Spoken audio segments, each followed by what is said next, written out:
Good evening my dear friends. आज हम लोग एक बहुत ही इंटरेस्टिंग वर्ड्स की बात करने वाले हैं। इस वर्ड्स का नाम इडियम्स है ना। अभी इडियम्स होता क्या है?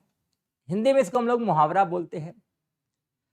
ये जब भी आएगा ग्रुप ऑफ वर्ड्स में आता है, और जब भी ये ग्रुप ऑफ वर्ड्स में आएगा तो ये अलग ही मीनिंग को प्रस्तुत करता है। जैसे अगर हम लोग बात करेंगे ब्लैक, है ना, या ब्लैक की बात करें तो ब्लैक का मतलब सबको पता होता है, ब्लैक दैट इज काला, और डे का मतलब दिन होता है।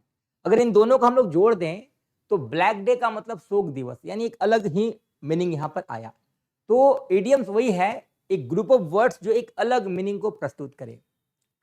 आज हम लोग कुछ मून से रिलेटेड इडियम्स के बारे में चर्चा करेंगे, क्योंकि चंद्रयान 3 जो है वो काफी सक्सेसफुल रहा और भारत ने इस सेक्टर में इतिहास रचा है। तो चलो आज हम लोग कुछ मून से ही इडियम्स को याद करें। तो जहां तक मून है, इससे कई सारे इडियम्स हमारे इंग्लिश में मौजूद हैं।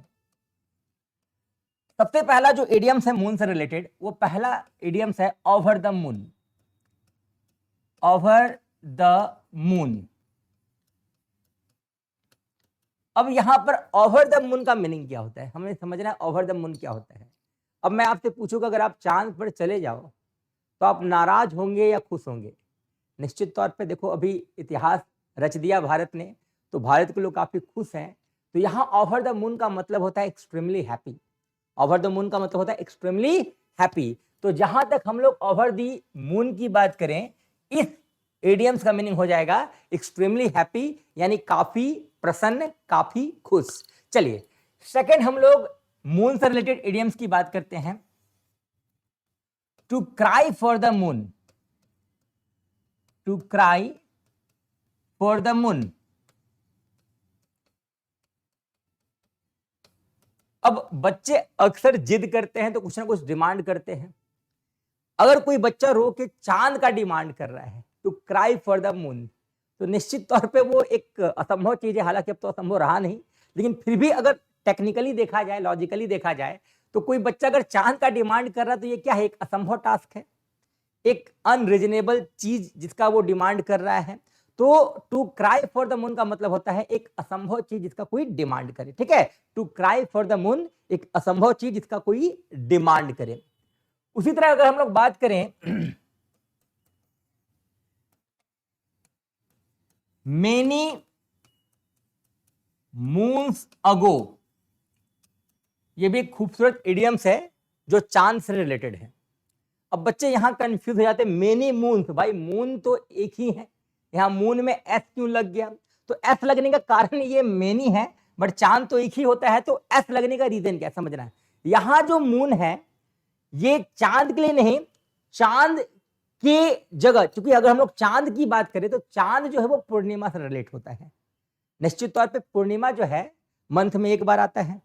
तो यहां जो मून है ये चांद के लिए नहीं, चांद किसके लिए जाना जाता है अक्सर? हालांकि कुछ ना कुछ किसी चीज में खासियत होता है, तो चांद तो हालांकि हमेशा है, लेकिन चांद की जो खासियत वो पूर्णिमा में ज्यादा होता है। तो यहां जो चांद है ये पूर्णिमा के लिए रिलेट हो रहा है, पूर्णिमा के लिए है। तो यहां जो मून्स है इसका मतलब पूर्णिमा से इसका रिलेशन है। मून्स मतलब बहुत सारे चांद नहीं है, तो जो मेनी मून्स है यानी कई सारे पूर्णिमा एगो, यानी बाद में, मतलब कई सारे पूर्णिमा बीत चुके हैं, मतलब साफ है मेनी मून्स एगो का मतलब होता है कि काफी लंबे समय के बाद।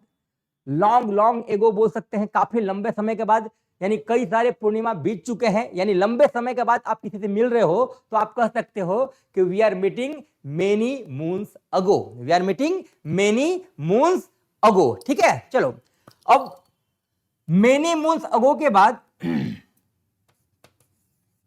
नेक्स्ट है once in a blue moon. ये भी मून से रिलेटेड एक इडियम्स है। अब बच्चे बोले sir once in a blue moon का मतलब क्या होता है? जनरली चांद तो सफेद ही होता है, व्हाइट ही होता है, लेकिन कभी कभार साल में, 2 साल में, 5 साल में एक बार नेचर के चलते, है ना, बादलों के चलते कभी कभार चांद हम लोग को ब्लू कलर में दिखता है। तो ये डेली नहीं होता है, ये रेयरली होता है, ना के बराबर।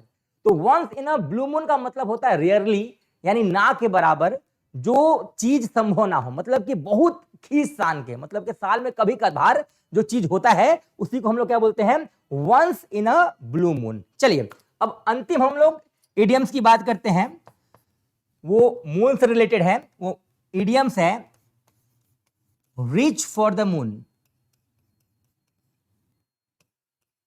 अब निश्चित तौर पे आप चांद पे जाने की सोच रहे हो, तो अगर आप चांद पे जाने की सोच रहे हो यानी आपने किसी बड़े गोल को सेट किया है, छोटा मोटा ये गोल है नहीं, बच्चों का खेल है नहीं। तो to reach for the moon का मतलब होता है to set your goal very high, मतलब कि अपने लक्ष्य को, मतलब जो बड़ा लक्ष्य उसको सेट करना, उसी को हम लोग क्या बोलते हैं, रीच फॉर द मून। तो यहां पर हम लोगों ने मून से रिलेटेड 5 इडियम्स किया। ओवर द मून, इसका मतलब हो जाएगा काफी खुश, बहुत प्रसन्न, extremely happy. To cry for the moon, मतलब एक ऐसा चीज जो असंभव है, जिसको आप पाने का प्रयास करें लेकिन उसका कोई रीजन नहीं है।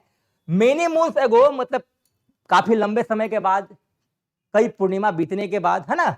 Once in a blue moon, मतलब रेयरली, ना के बराबर, ऐसा कभी कभार होता है ना। तो once in a blue moon मतलब रेयरली, ना के बराबर। और रीच फॉर द मून यानी to set your goal very high, मतलब काफी हाई गोल को आप जो सेट करते हो उसी को हम लोग क्या बोलते हैं, रीच फॉर द मून। तो उम्मीद है ये 5 इडियम्स आपको मून से रिलेटेड समझ में आएगा। बहुत बहुत धन्यवाद।